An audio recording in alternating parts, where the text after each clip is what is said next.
And actually, the first story is really, really serious here because the BBC and the New Statesman have published the findings of an investigation into maternity care failures at University Hospital's Sussex NHS Foundation Trust. And you won't believe this stuff. The investigation found at least 55 babies who died between the years 2019 and 2023 at the Sussex hospitals may have survived had they received better care.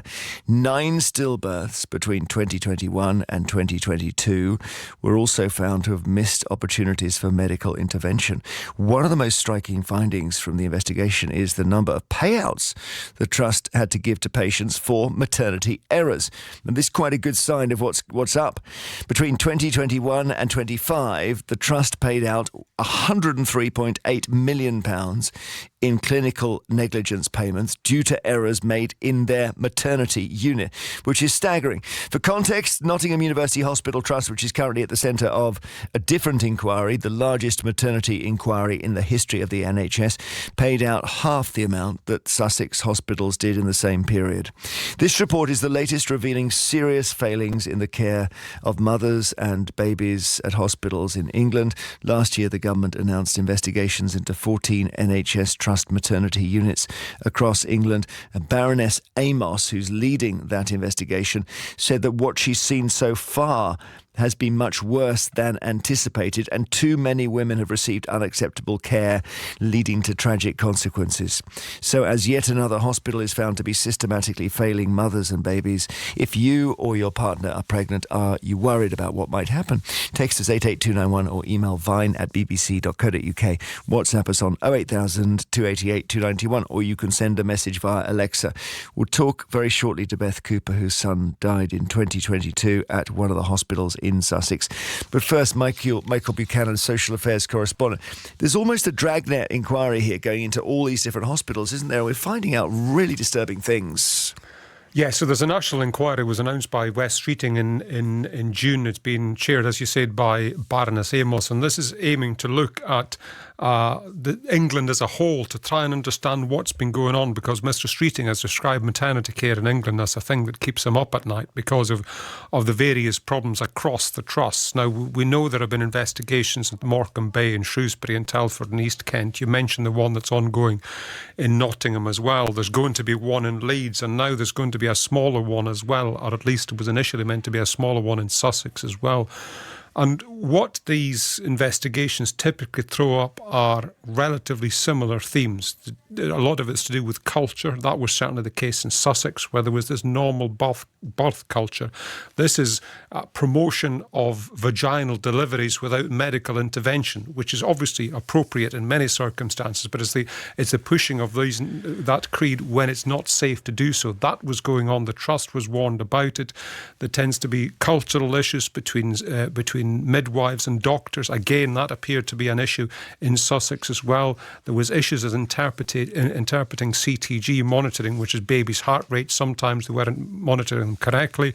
Sometimes they were misinterpreting what was going on. Sometimes they were measuring the mother's heartbeat rather than the baby's heartbeat.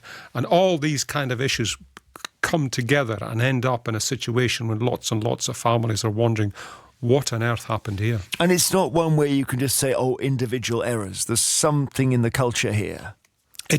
I mean, each error is individual to that family, but if you add them all up, it becomes cultural, and a lot of the time it is that cultural issue of doctors and midwives not working together. It becomes not learning from when things go wrong, blaming individuals rather than looking at whether enough staff on, no, you just didn't do this.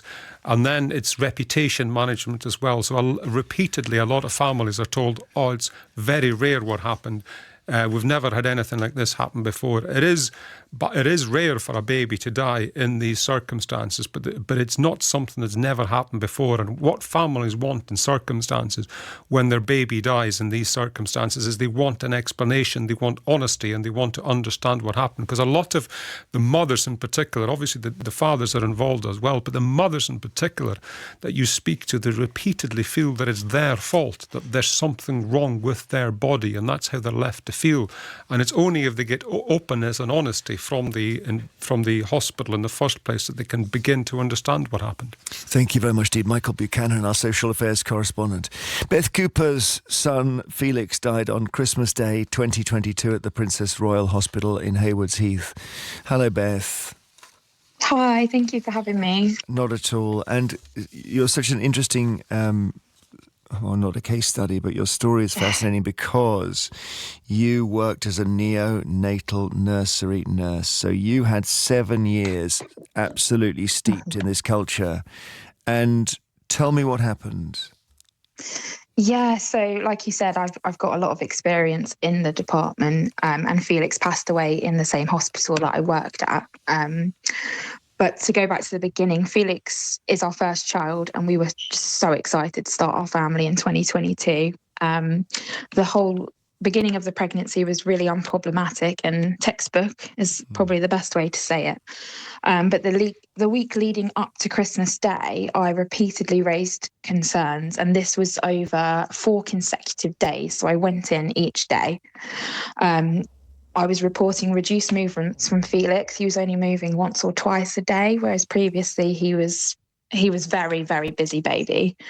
I was also incredibly unwell with vomiting, headaches, and I just knew that all those signs added together that's not a good sign. And you can just tell as a mother being pregnant there's something wrong with your baby. But each time after this, I was sent home. I had CCG scans where initially they would fail, as that's what they would call it, failing the scan, to say that there was something wrong. But then they would reassure me that everything was okay. I would be sent home. I raised concerns that I felt like he needed to be delivered. But again, I was mainly passed as an anxious first-time mum, as well as someone that kind of needed to take their work hat off, if you will, who was, thinking too much into it because I wondered whether they thought, here comes Beth. She sort of is absolutely looking at this as a professional, and they almost need to stop you overthinking it. Is that right?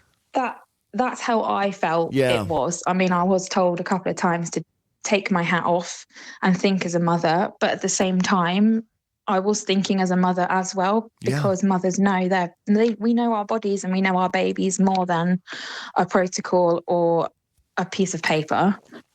So you came back to them several times, didn't you, and said, look, there's all kinds of things going on which are making me really nervous here. Yeah, and it got to Christmas Eve when I was at home on my own, speaking to my family, who, as did most people would, encouraged me to trust them, trust that they're saying everything's fine. So believe everything's fine. But I just had this pure instinct that he wasn't okay. So I ended up actually walking and nearly running to the hospital because it was only down the road from me. And that's when I was sat in a room and they told me that Felix had passed away and to call my partner, Tom. Just so devastating. And yeah. But it comes after a series of events where I guess you look back and you think you could see that coming. Yeah, in all honesty, yeah. So what did you then do? In that moment, I was traumatized, and I just couldn't stop saying, you promised me he was fine. You repeatedly promised me after I'd come in so many times and said everything is fine, go home. And he has now passed away. And no one could give me answers in that moment. And I just couldn't get past the fact that I knew that this was going to happen. And tell me, you were in touch with other expectant mums in the period, I know, and did any of them have the same kind of issues with these hospitals? Yes. So I'm in the news article, there was another mum that I was in an antenatal group with, who I didn't know at the time. Her baby was also called Felix and passed away. I think it was about a month after my Felix passed away, with similar themes, which is, it's just unbelievable, really. So have you and she kept in touch since this tragedy? So initially, no. I left the group with the antenatal people in after I announced that Felix had passed, because obviously I couldn't cope with seeing everyone's birth announcements mentally. It was only until I bumped into someone else from that group nearly 2 years after my Felix passed away, and they told me what had happened, and that's when I reached out to her. And yeah, it just unbelievable, really. Two of the same women who knew each other, the same hospital, the same name. The even same for our name babies. is amazing. It's just, yeah, it's unbelievable. So now we're getting to the heart of what went on at those hospitals. We may never really know precisely, and Michael's spelled it out for us there. Seems like lots of different things that were not good happened at once. Is that right? Yeah, definitely. And do you think staff were casual, or do you think they were overrun, or what? It's a really tough one to answer, and I am certain in those moments that I wasn't taken seriously. I don't believe it's because they didn't care as such, but I think when protocols and communication are broken down between doctors, midwives, and the general team, consistently, the mothers' voices are ignored over this. And that is a key theme in all of our cases within the Sussex Trust. Thank you, Beth, so much. Wishing you all the best, you and your family. Thank you. Oh, thank you for having me. Take care. Not till Beth Cooper, whose son Felix died on Christmas Day 2022. Michael Buchanan's still here listening to that. It's terrible, isn't it? It is, and the extraordinary coincidence of Beth and this other woman called Sophie going to the antenatal class at a golf club in Haywards Heath, meeting, and then Beth's son dies in December, and 6 weeks later or so, Sophie's son, both of them expecting sons, both of them going to name their sons Felix. And Sophie was telling me that she and her husband had considered, she found out about what had happened to Beth's son, and she and her husband considered changing their son's name from Felix in light of what had happened to Beth. But when Sophie was pregnant, she was saying that her and her husband would constantly refer to the bump as Felix, and her husband would message her and say, "How's Felix doing today?" etc. So when they heard about Beth, they did consider changing it, but they thought, no, this won't happen again. This can't be repeated. And unfortunately, their son died as well. So there are a couple of statements to read. University Hospitals Sussex have a right of reply, of course. Responding to the BBC's investigation, the chief executive, Dr. Andy Heaps, said, "I want to say directly we did not always get this right. As chief executive, I take responsibility for that, and I'm deeply sorry for the pain and distress that you experienced," addressing the mums and dads here. He added that he hopes the maternity investigation into his trust will help to answer the family's questions. And the Department of Health has also come in on this, and they say it is actively working with families in Sussex to appoint a chair and agree terms of reference for this vital review. But I guess, Michael, just to close on this, as this inquiry goes around the country, we are going to find there are lots of trusts where there have been breakouts of really poor care. Yes, I think it's no longer isolated to particular trusts. I think what has become apparent is that a lot of trusts have had a lot of problems for a lot of years.